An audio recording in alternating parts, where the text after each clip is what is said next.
इदानीं वेद स्वाध्यायो भविष्यति। अद्य यजुर्वेदस्य पंचमोऽध्यायस्य 31 मन्त्रस्य स्वाध्यायो भविष्यति। स्वाध्यायमान मन्त्रस्य विभूरसि प्रवाहणो इत्येतानि प्रथमानि पदानि सन्ति। अब वेद स्वाध्याय होगा। आज यजुर्वेद के 5वें अध्याय के 31वें मंत्र का स्वाध्याय किया जाएगा। स्वाध्याय किए जाने वाले मंत्र के विभूरसि प्रवाहणो ये प्रारंभिक पद हैं। ओम विभूरसि प्रवाहणो वह्निरसि हव्यवाहनः स्वात्रोऽसि प्रचेतास्तोथोऽसि विश्ववेदाः। इस मंत्र के ऋषि हैं विभूरसित्यस्य मधुच्छंदा ऋषि, अग्निर्देवता, विराडास्य नुष्टुप छंदः गांधारः स्वरः।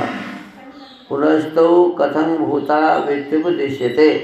फिर वे कैसे हैं इस विषय का उपदेश अगले मंत्र में किया है। पदार्थः हे जगदीश्वर व विद्वान, जिससे आप जैसे व्यापक आकाश और ऐश्वर्य युक्त राजा होता है, वैसे विभू व्यापक और ऐश्वर्य युक्त असी हैं। वहनि जैसे होम किए पदार्थों को योग्य स्थान में पहुँचाने वाला अग्नि है, वैसे हव्यवाहन हवन करने के योग्य पदार्थों को संपादन करने वाले असी हैं। जैसे जीवों में प्राण हैं, वैसे प्रचेता चेत करने वाले स्वात्र विद्वान असी हैं। जैसे सूत्रात्मा पवन सब में व्याप्त है, वैसे विश्ववेदा विश्व को जानने तथा ज्ञान को बढ़ाने वाले असी हैं। इससे आप सत्कार करने योग्य हैं, ऐसा हम लोग जानते हैं। पदार्थ तो हो गया। अभी भावार्थ है, इसमें भावार्थ को पदार्थ लिखा हुआ है। भावार्थ, इस मंत्र में श्लेष और उपमा अलंकार है। सब मनुष्यों को उचित है कि ईश्वर और विद्वान का सत्कार करना कभी न छोड़ें, क्योंकि अन्य किसी से विद्या और सुख का लाभ नहीं हो सकता है, इसलिए इनको जाने। देखो, जब सृष्टि का आरंभ था, सृष्टि का आरंभ था, तो उस समय तो कोई पढ़े लिखे लोग नहीं थे। सबसे पहले जब परमात्मा ने मनुष्य को बनाया, अन्य जीव जंतुओं फल फूल आदि सब कुछ बना लिए, तो सबसे अंत में मनुष्य को बनाया। और मनुष्य को जो बनाया तो उसे कोई किसी प्रकार का ज्ञान तो था नहीं, तो परमात्मा ने 4 ऋषियों को ज्ञान दिया।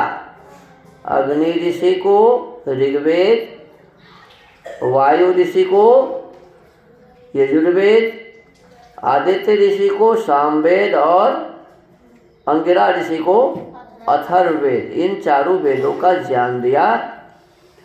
और उसी वेदों के ज्ञान से वे लोग ज्ञानी हुए और वे ब्रह्मा आदि को वेद सिखाए, फिर ब्रह्मा अन्य लोगों को सिखाए। इसी प्रकार के इसे ज्ञान का प्रकाश वहाँ से धीरे धीरे आगे बढ़ा और फिर हमारे आप तक पहुँचा। तो सबसे पहले किसने ज्ञान दिया? ईश्वर ने दिया। सबसे पहले कौन ज्ञान दिया जी? ईश्वर ने। क्योंकि बिना किसी को पढ़ाए कोई पढ़ नहीं सकता, तो सृष्टि के आदि में भी तो कोई पढ़ाने वाला चाहिए ना। तो पढ़ाने वाला कौन था जी? ईश्वर। कौन था? इसीलिए इसमें कहा कि बिना ईश्वर के ज्ञान प्राप्ति नहीं हो सकता। और फिर ईश्वर ने 4 ऋषियों को दिया और 4 ऋषियों ने ब्रह्मा आदि को दिया। तो इस प्रकार से जो सीखा उसी का नाम क्या है? विद्वान। जिन्होंने सीखा वो क्या हुए जी? विद्वान। और विद्वानों से हम लोग सीखते हैं। हम लोग कैसे सीखेंगे जी? किसी विद्वान से ही तो सीखेंगे ना।